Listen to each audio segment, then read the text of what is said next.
میرے نبی نے فرمایا مجلس میں بیٹھے ہوئے مسجد میں، کہا کہ یہ جو دروازہ ہے نا اس سے ایک جنتی آنے والا ہے۔ تو لوگوں نے دیکھا ایک مدینے کے مقامی آدمی ذرا بوڑھے، وہ مسجد میں اندر آئے، داڑھی میں وضو کا پانی، ہاتھ میں جوتا،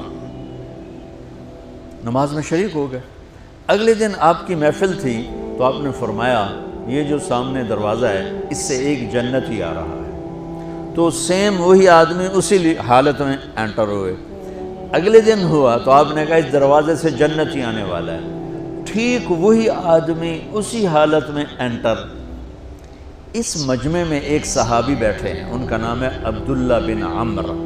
یہ 1,24,000 صحابہ میں ان کی ایک اسپیشلٹی ہے کہ یہ سب سے زیادہ عبادت کرتے تھے، سب سے اتنی عبادت کسی نے نہیں کی۔ ساری رات نفل پڑھتے تھے، سارے دن کا روزہ رکھتے تھے، اور دن رات میں ایک قرآن ختم کرتے تھے۔ اب ان کو خیال آیا کہ یہ بابا جی مجھ سے بھی زیادہ عبادت کرتے ہیں، جو ان کو یوں ڈائریکٹ جنت کی بشارت ملی اور مجھے نہیں ملی، تو میں دیکھتا ہوں یہ کون سی عبادت کرتے ہیں۔ کیا یہ ساری رات سجدے میں پڑے رہتے ہیں، رکوع میں کھڑے رہتے ہیں، قیام میں کھڑے رہتے ہیں، کیا کرتے ہیں؟ تو ان کے پاس پہنچ گئے، چاچا کچھ تھوڑا والد صاحب کی ناراضگی ہے، دور رہنا چاہتا ہوں، 2-3 دن ٹھہر جاؤں آپ کے پاس؟ ہاں ہاں ہاں بیٹا آ جاؤ آ جاؤ آ جاؤ۔ اب عشاء کی نماز کے فوراً بعد انہوں نے چادر اوپر لی اور چادر میں یوں سوراخ کیا اور یوں لیٹ کے دیکھنے لگے کہ اب یہ بزرگ کیا کرتے ہیں۔ بزرگ تشریف لائے، سرانے پہ سر رکھا، اللہم بسمک اموت و احیا، سونے کی دعا پڑھی، اور تھوڑی دیر بعد خراٹے تھے۔ وہ بڑے حیران ہوئے، بھئی میرا تو خیال ہے یہ ساری رات سجدہ کرے گا تو رو رو مسلح تر کر دے گا، یہ تو خراٹے ہی چون جاندے نہ ہو جا رہے ہیں۔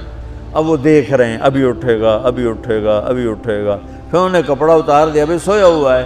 وہ فجر کی اذان پہ اٹھے اور ان کا دماغ چکر کھا گیا، بھئی اے کی بڑی تہجد دے 2 نفل بھی نہیں تو جنت دی بشارت 3 دن کٹھی۔ انہوں نے کہا کل دیکھوں گا، کل شاید کچھ اور کریں۔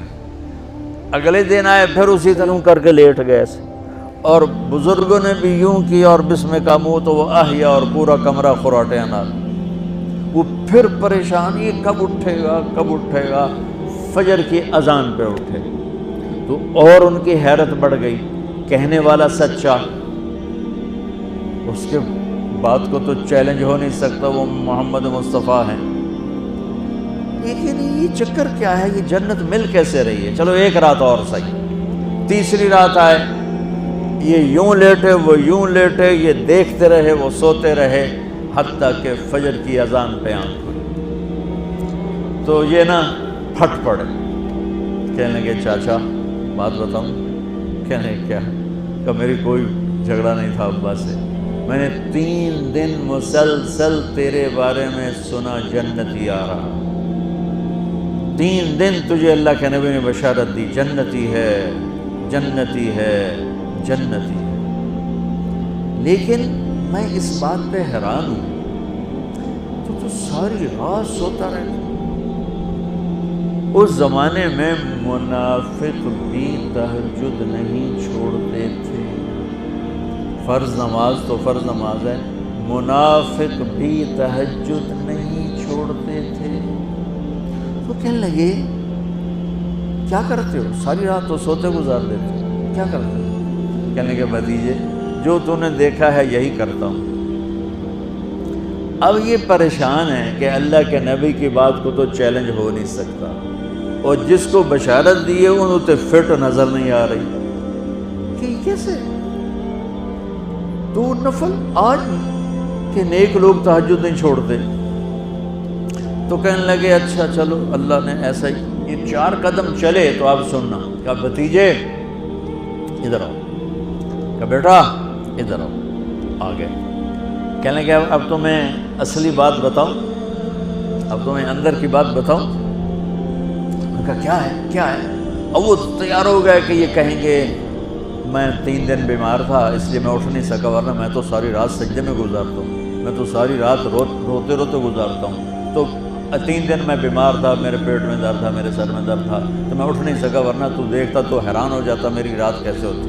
لہٰذا ہاں جی جی جی، تو کہنے لگے مجھے دیکھو، یہاں ہاتھ رکھا، کہا یہ جو دل ہے نا، دل، اس میں دنیا کے کسی انسان کی نفرت نہیں ہے۔ اور جب اللہ کسی کو کوئی رزق دیتا ہے تو مجھے کبھی حسد نہیں ہوا، مجھے خوشی ہوتی ہے۔ تو ان کی جو باڈی لینگویج تھی نا، حیرت میں ڈوب کے، وہ کہتے ہیں ہاں بات ہے، سمجھ آ گئی، یہی سے۔ انہوں نے ایسا نہیں کیا، وہ کہنے لگے ہاذا ہوا، اچھلے اپنی جگہ سے، ہاذا ہوا، یہ چاچا اب سمجھ میں آ گیا، سمجھ میں آ گیا، یہی ہے جو آپ کا سینہ اللہ نے پاک کر دیا ہے، اس پر آپ کو جنت ملی ہے۔ یہ صرف تہجد تے نفلاں تے سوکھی نہیں لبدی۔